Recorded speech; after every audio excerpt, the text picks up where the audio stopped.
자, 이번 시간에는 켈빈의 법칙에 대해서 보겠습니다. 방금 전에 우리가 전선의 허용 전류에 대한 부분을 말씀을 드렸고요.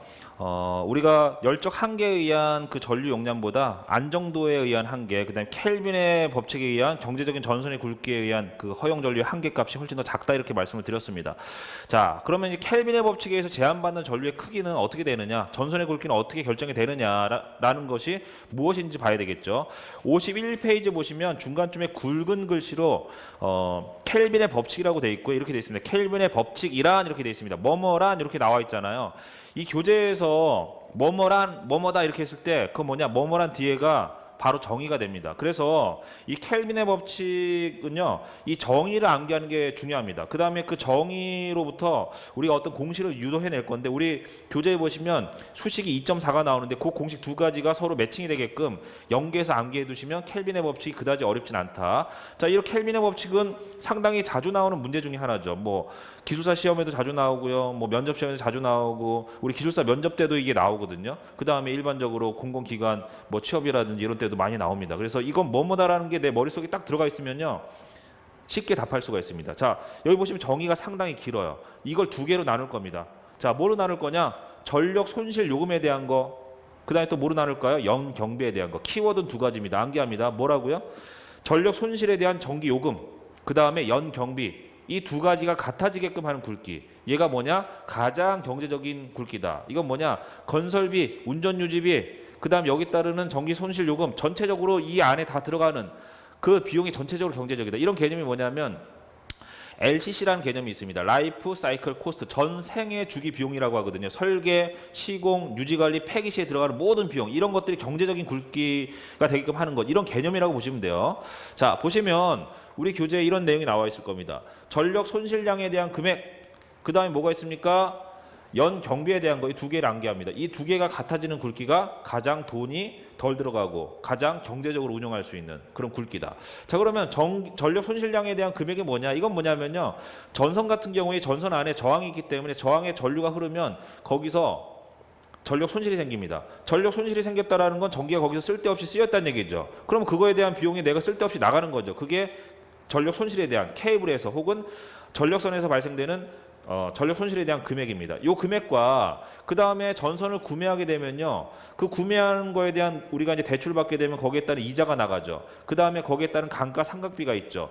이런 것들에 대한 경비, 이 두 가지가 갖게 되게끔 하는 굵기가 경제적인 굵기다. 자, 내용을 보면 건설 후에 전선의 무슨 길이? 단위 길이. 예, 우리가 뭐 10km, 20km면 그 단위 20km다라고 하면 20분의 1로 나누면 그게 단위 길이가 되는 거잖아요. 1km당 얼마가 나온다. 1km당 전력 손실 요금이 10,000원이다라고 하면 10km면 10만 원, 20km면 20만 원 아닙니까?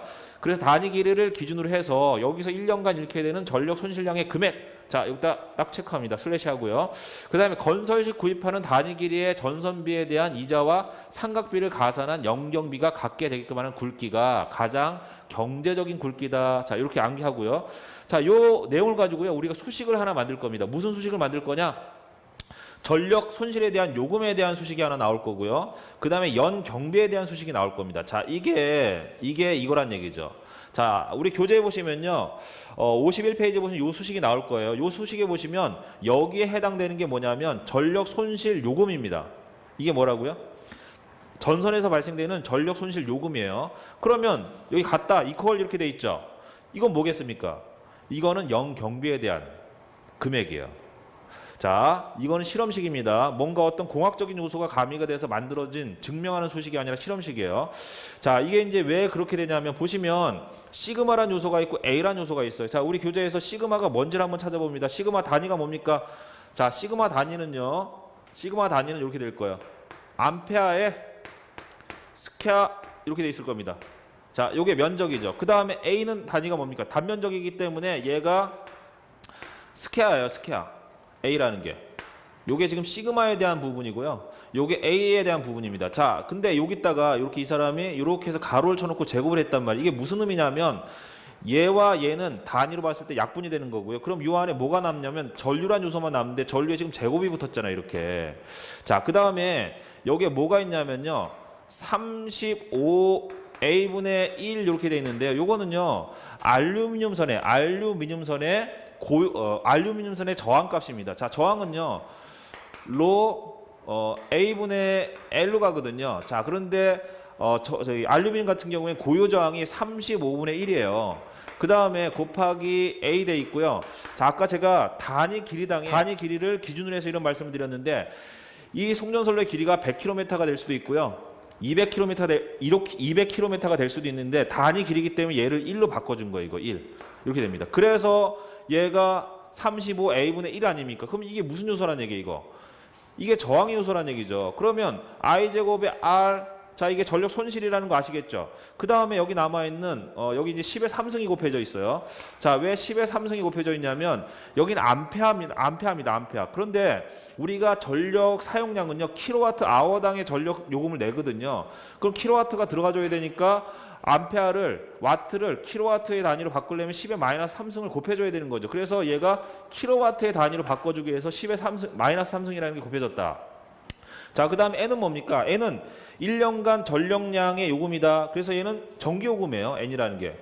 그래서 이게 곱하기 N이라는 거니까 이게 전력 손실에 대한 금액이라는 거 아시겠죠? 아까 제가 말씀드렸던 정의의 첫 번째 부분에 해당이 되는 거죠.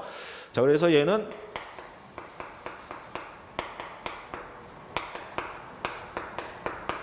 전력 손실이 금액이다, 전기요금이다 이렇게 보시면 됩니다. 자, 그 다음에 여기 나와 있는 거는 연경비에 해당이 된다고 보시면 됩니다. 그래서 이 개수를 잘 보시면 전선의 굵기가 나와 있고요. 그 다음에 M이라는 건 뭡니까? M이라는 건 전선 1kg에 대한 가격 아닙니까? 그래서 이 전선의 굵기에다가 여기 요 앞에 있는 2.7 곱하기 10의 마이너스 3승이라는 게 여기 보시면 이렇게 돼 있어요. 킬로그램 퍼 메타의 스퀘어 이렇게 돼 있는데 이 단위 길이당의 단면적당 중량을 이야기하는 거거든요. 그래서 여기 보시면 가령 ACSR 선을 사용할 경우에 ACSR 선의 무게는 2.7 곱하기 10의 마이너스 3승 이렇게 돼 있지 않습니까? 그 다음에 저항은 35분의 1이라고 돼 있잖아요. 그래서 이 값하고요, 이 A라는 거 곱하게 되면 얘하고 얘가 날아가 버려요. 그럼 중량이 나오죠. 그 다음에 단위 중량당의 가격이 나오고요. 그 다음에 여기에 따른 이자, 삼각비, 연경비가 나오는 거 아닙니까? 그래서 얘가 연경비가 되는 거예요. 그래서 이 수식을 풀어보면 얘는 이러한 내용이 되는 거죠. 그래서 앞에서 우리가 이야기했던 켈빈의 법칙의 정의를 가지고 이 수식을 만들었다라는 걸 우리가 알 수 있겠죠. 이 수식 암기합니다. 암기하시고 이거에 대한 내용, 각 개수들을 반드시 답안지에 써 주셔야 되겠죠. 어떤 요인이다. 자, 그 다음에 얘를 가지고 이 수식을 전개하게 되면요, 이 밑에 있는 이러한 값이 나옵니다. 요거. 자, 이게 결론이에요. 결론. 이게 결론입니다. 자, 여기 시그마란 뭐냐? 가장 경제적인 전류 밀도. 자, 어떠한 전선이 결정이 되면 여기에 얼마만큼의 전류를 흘려줄 것인가. 예를 들어서 1000스퀘어인데 이 1000스퀘어에다가 아까 제가 말씀드렸던 것처럼 1000암페어를 흘려줄 건지 500암페어를 흘려줄 건지 얼마를 흘려줄 건지가 결정이 되겠죠. 그럼 우리가 부하에서 필요한 전류가 1000암페어인데 이 1000스퀘어에다가 700암페어를 흘려주는 게 가장 경제적이다라고 하면요, 전선이 두 가닥이 있어야 되겠죠.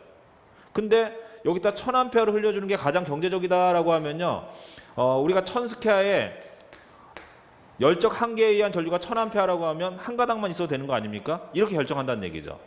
자, 이 밑에 보시면 이 수식에 대한 설명이 밑에 있습니다. 자, 요거하고 요 내용이 서로 매칭이 돼야 됩니다. 자, 여기 보시면 전선의 가격 M이 비쌀수록, 그 다음에 삼각비가 비쌀수록, 그 다음에 전기요금이 쌀수록 어떻게 됩니까? 전류 밀도는 커진다는 얘기예요.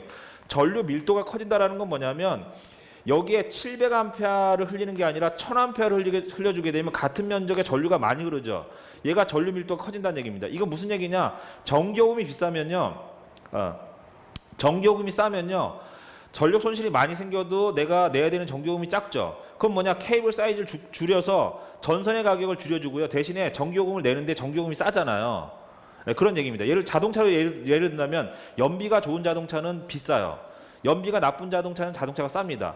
그래서 그 기름값이 쌀 때는요, 연비가 좀 덜 나가더라도 싼 자동차를 써서 그 에너지 요금을 좀 많이 내는 게 경제적일 수가 있는 건데 기름값이 엄청 비싸요. 리터당 막 10,000원씩 한다. 그럼 연비가 좋은 차, 비싼 차를 사더라도 연비가 좋기 때문에 거기서 커버가 되는 거죠. 그 얘기입니다, 이게. 아시겠죠? 자, 그래서 전선의 가격 M이 비쌀수록 이자라든지 상각비 P가 클수록 그리고 전력요금 N이 쌀수록 전선은 가늘어져도 되고요. 쌀수록 전류 밀도는 커지고 그 다음에 전선의 굵기는 그만큼 어떻게 되는 겁니까? 가늘어진다. 밀도가 높다라는 건 그만큼 작은 전선에 많은 전류가 흘린다는 얘기가 작다라는 건 전선의 굵기가 작아졌다는 얘기입니다. 자, 이렇게 해서 켈빈의 법칙을 정의합니다. 자, 이 부분을요. 내가 말로도 설명할 수 있어야 됩니다. 공식은 당연히 암기를 하셔야 되겠죠. 켈빈의 법칙 간단하게 제가 말씀을 드렸습니다. 자, 이렇게 해서 켈빈의 법칙까지 마무리하겠습니다.